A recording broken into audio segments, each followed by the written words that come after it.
Bonjour chers frères sans Christ, que la grâce, la paix et la miséricorde de notre Seigneur Jésus-Christ vous soient abondamment multipliés.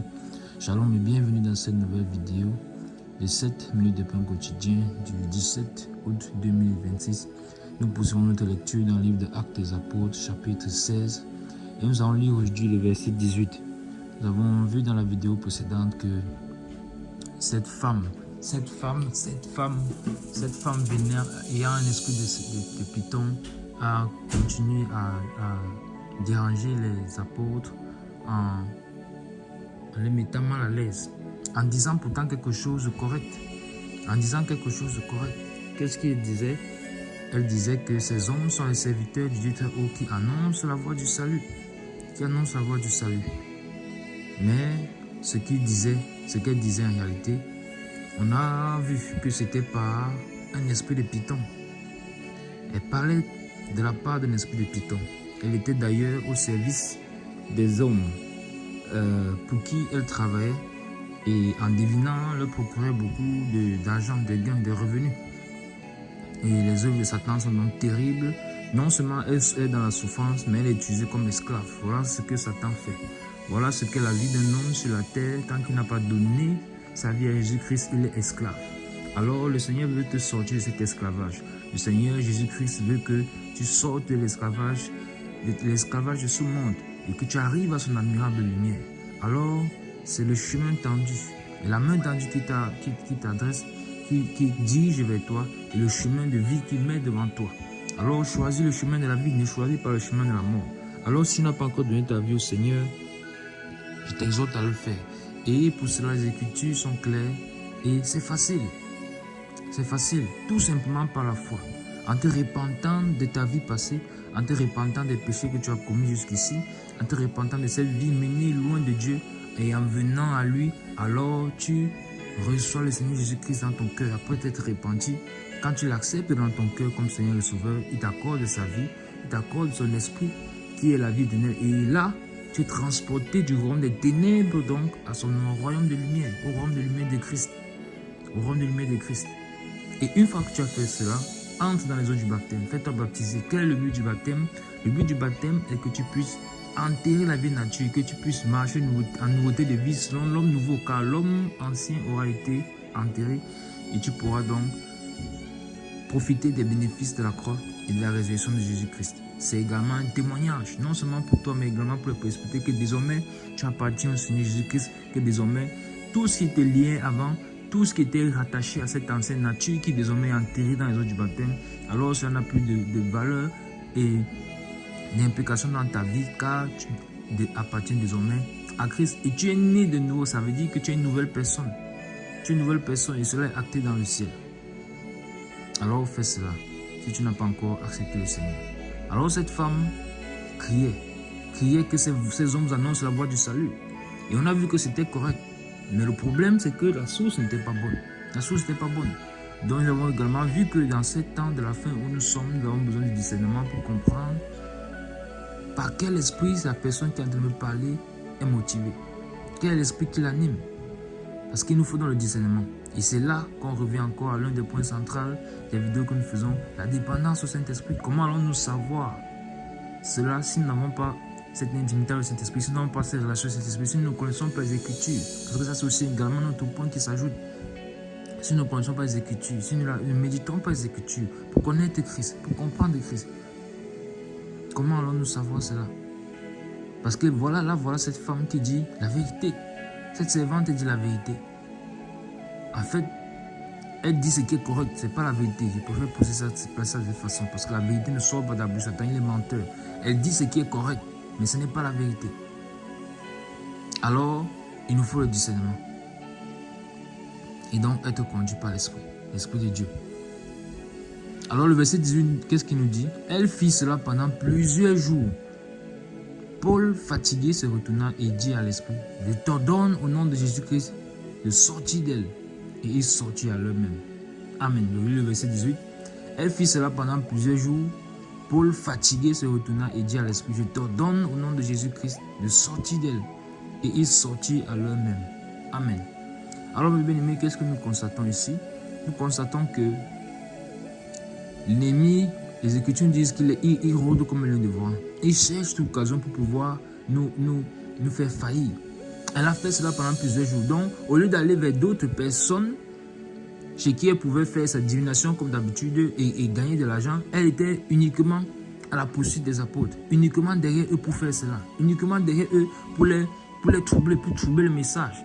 Vous voyez donc en réalité ce qu'elle disait était correct, mais l'intention derrière ce qu'elle disait en fait c'était d'empêcher que la bonne nouvelle du Seigneur ne soit davantage propagée. Voilà en réalité quel était le but de ce qu'elle faisait. Pourtant ce qu'elle disait était correct. Mais en réalité le but caché derrière c'était empêcher la bonne nouvelle, empêcher que cet homme, ce Macédonien que les apôtres sont en train de chercher puisse être trouvé. Car certainement c'est une clé dans cette ville, c'est une clé pour la Macédoine, une porte d'entrée pour l'évangile dans la Macédoine, que le Seigneur veut certainement utiliser. Alors, l'ennemi fait tout pour empêcher cela. Et arrêtez, en disant même ce qui est correct, le but, c'est d'exaspérer les apôtres, c'est de les fatiguer, c'est d'atteindre les nerfs, c'est de les décourager. Mais alors, que s'est-il passé? Elle a fait cela pendant plusieurs jours. Ensuite, Paul fatigué. Vous voyez, fatigué. Voilà le but de Satan. Nous fatiguer. Fatiguer nos nerfs. Fatiguer pour que nous soyons épuisés émotionnellement, épuisés mentalement. Voilà le but qu'il voulait atteindre. Ah, sortons de cette ville, ça ne sert plus rien. Cette femme, elle nous fatigue. On ne va pas s'en sortir. Allons dans une autre ville. Et en allant dans une autre ville, ils auraient loupé ou bien manqué d'accomplir le but, la mission pour laquelle le Seigneur les avait envoyés dans cette ville, mais dans cette district de Macédoine. Alors, il était fatigué. Mais quand il est fatigué, il n'a pas abandonné. Alors, fatigué ne veut pas dire abandonner. Ce n'est pas parce qu'on est fatigué qu'on abandonne. Ce n'est pas parce qu'on est fatigué qu'on plonge dans le désespoir total, dans le désespérement et qu'on abandonne. Non. L'apôtre était fatigué, mais il s'est retourné. Il a pris maintenant autorité parce que souvenons-nous bien qu'ils ne veulent pas avoir il ne veut pas un soulèvement de la foule. Souvenons-nous que Paul est accompagné de Silas et de Timothée qui sont jeunes. En particulier Timothée qui est dans une formation. Alors, Paul avait déjà été suffisamment lapidé, il avait subi suffisamment de persécutions dans les différentes contrées où il est passé avec Barnabas. Et en revenant, puisque c'est de là que c'est parti, le but était de revenir dans les villes où ils ont annoncé l'évangile pour pouvoir voir comment est-ce que les frères se portent. Et c'est quand Barnabas a décidé de se séparer de lui pour partir avec Jean sur Marc que Paul maintenant a pris Silas et Timothée qu'il avait rencontré à Antioche. Voilà comment il s'est autorisé Silas et Timothée. Alors, c'est de là que c'est parti.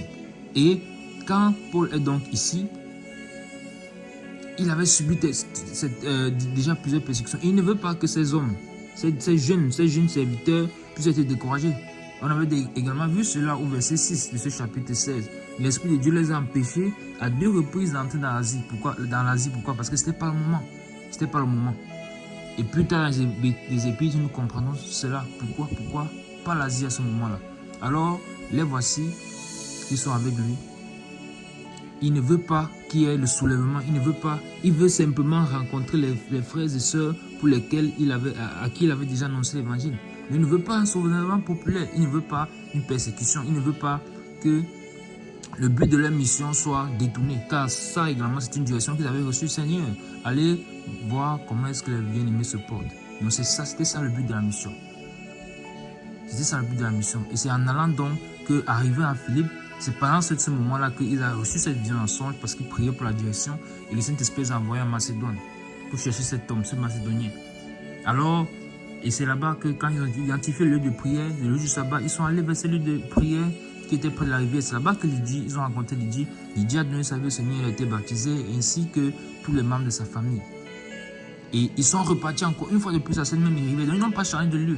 Ils ne veulent pas, ils veulent connaître, ils sont dans la mission du Seigneur. Ils ne veulent pas changer de direction, ils ne veulent pas changer de trajectoire, ils veulent suivre la voie que le Seigneur leur a donnée, la mission que le Seigneur leur a donnée.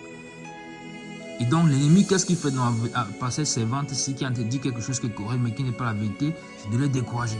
Ça les décourager de la mission. Alors l'apôtre s'est retourné, fatigué, il a dit à l'esprit, je t'ordonne au nom de Jésus-Christ, sors d'elle, de sortir d'elle. Parce qu'il savait très bien qu'en délivrant cette servante-là, ça allait attirer la foule et à mettre les gens derrière. Et non seulement ceux qui étaient les maîtres de cette servante, mais encore plus la foule, le peuple de cette contrée de Macédoine, mais de cette ville de Philippe, qui allait voir que, en réalité, il y a une puissance, il y a une autre puissance au-dessus de la puissance par laquelle exerçait cette servante. Mais il ne voulait pas ça, il ne voulait pas un mouvement de masse, en fait, de foule. Il cherchait simplement cet homme. Mais exaspéré, il a donc dû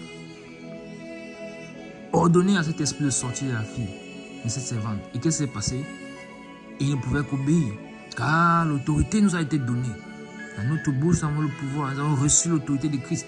Nous n'exerçons pas l'autorité parce qu'elle émane de nous, non, mais nous avons reçu délégation de pouvoir de la part de notre Seigneur et Sauveur Jésus-Christ, qui est le Seigneur, le Roi des rois, le Dieu tout-puissant élevé au-dessus de tout. Elle est lion. Alors, il a commandé, sors d'elle. Et l'esprit est sorti à l'heure même. Sorti. Sorti. Il y avait certainement des témoins, il y avait certainement des gens qui marchaient, il y avait certainement des personnes qui observaient. Ils ont certainement vu cela. Mais qu'est-ce qui va donc se passer? Quelle sera la suite? Peut-être même qu'il y avait les maîtres de ces servantes à côté d'elle pour contrôler si le business marche comme il faut. Peut-être même espérait-il recevoir quelque chose de l'apôtre, des apôtres, les corrompre pour voir l'ennemi. Tu es un véritable serviteur du Seigneur, mais il essaie de te corrompre en te présentant un autre pouvoir qui semble être correct, qui semble être la vérité, qui semble dire ce qui est droit. Mais en réalité, si tu n'es pas ferme, si tu n'as pas des vertus, des racines solides, tu vas te compromettre. Alors les apôtres ne sont pas compromis. Ils ne se sont pas soumis à cette autre puissance. Non, comme nous voyons, je dis malheureusement, où plusieurs serviteurs se soumettent à d'autres puissances qui sont fausses, tout simplement pour attirer les foules. Mais on voit plutôt le contraire ici. L'apôtre ne voulait pas attirer les foules, mais il est resté sous l'autorité du Seigneur. Parce que quel était le but de ces hommes? C'était d'avoir de l'argent, en disant ce qui est correct, mais pas la vérité, ce qui est correct. Donc les apôtres n'ont pas dit, comme on n'a pas encore de puissance, en tout cas l'apôtre Paul avait. Timothée qui avait, il n'a pas dit, je n'ai pas encore de puissance, alors je vois que cette servante essaie de dire quelque chose qui est correct. Même quand j'ai un esprit épitant, je vais me soumettre pour aussi avoir la capacité de pouvoir voir quelqu'un, observer dans la vie de quelqu'un et dire ce qui est correct. Non! Ce que nous voyons dans cette société actuellement, malheureusement aujourd'hui, dans beaucoup de mouvements dits chrétiens, non, ils sont restés dans la vérité ferme. Et quand le moment est venu, parce qu'il y a un temps pour tout. Elle a fait cela pendant plusieurs jours, mais il y a un moment où arriver. Alors il y a aussi un moment où le Seigneur a fixé, il jugera la terre. Et comme je disais, tout homme sera jugé. Et c'est pendant qu'on est vivant que l'on décide l'issue du jugement.